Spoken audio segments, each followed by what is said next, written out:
বিপিএলে ঢাকায় প্রথম পর্বের শেষ খেলা। প্রথম জয়ের খোঁজে ঢাকা ক্যাপিটালস, প্রতিপক্ষ খুলনা টাইগার্স। টস জিতে ফিল্ডিংয়ে ঢাকা। নাইম শেখের ব্যাটে উড়ন্ত সূচনা করে খুলনা।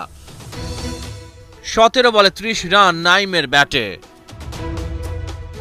শাহাদাত হোসেন দীপু অভিনব কায়দায় তার ক্যাচটা নিয়েছে। এলেন আর গেলেন আফিফ হোসেন, খুলনাকে চাপে ফেললেন। পরের ওভারে ইব্রাহিম জাদরান কাটা দলীয় 57 রানে তৃতীয় উইকেট হারায় খুলনা। কাপ্তান মেহেদী হাসান মিরাজও উইকেটে টিকে থাকতে পারেননি। 10 বলে 8 রান করেন তিনি। ওপেনার উইলিয়াম বশিষ্ঠ এক পাশ আগলে রেখেছিলেন, তবে ব্যাটে ঝড় তুলতে পারেননি।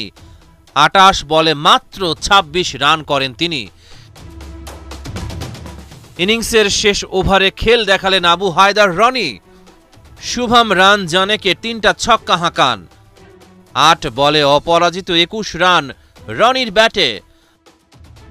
8 উইকেটে 173 রান খুলনা টাইগার্সের বোর্ডে। জবাব দিতে নেমে বরাবরের মতোই ব্যর্থ লিটন দাস। শাকিব খানের দলকে করেই যাচ্ছেন হতাশ। লিটনকে ফিরিয়ে মিরাজের উচ্ছ্বাস। পরের বলেই মিরাজের শিকার এসকিনাজি। ব্যাট হাতে না পারলেও বল হাতে ঠিকই ছড়ালেন দুটি।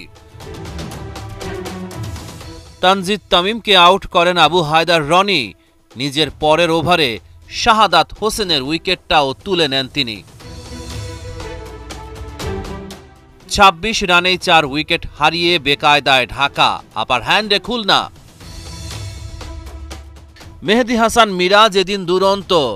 শুভম রান জানেকেও ফেরালো। নিজের প্রথম 3 ওভারে মাত্র 2 রান খরচ করেন। 3টা গুরুত্বপূর্ণ উইকেট শিকার করেন। মিরাজের bowling figure 4 over 1 maiden, 6 run 3 wicket. সবার ব্যর্থতার মাঝে একাই লড়েছেন থিসারা পেরেরা। একের পর এক হাঁকিয়েছেন 4 আর ছক্কা। 39 বলে পেয়েছেন অর্ধশতকের দেখা। 60 বলে সেঞ্চুরি। কিন্তু এমন দুরন্ত ব্যাটিংয়ের পরও দলকে জেতাতে পারেননি।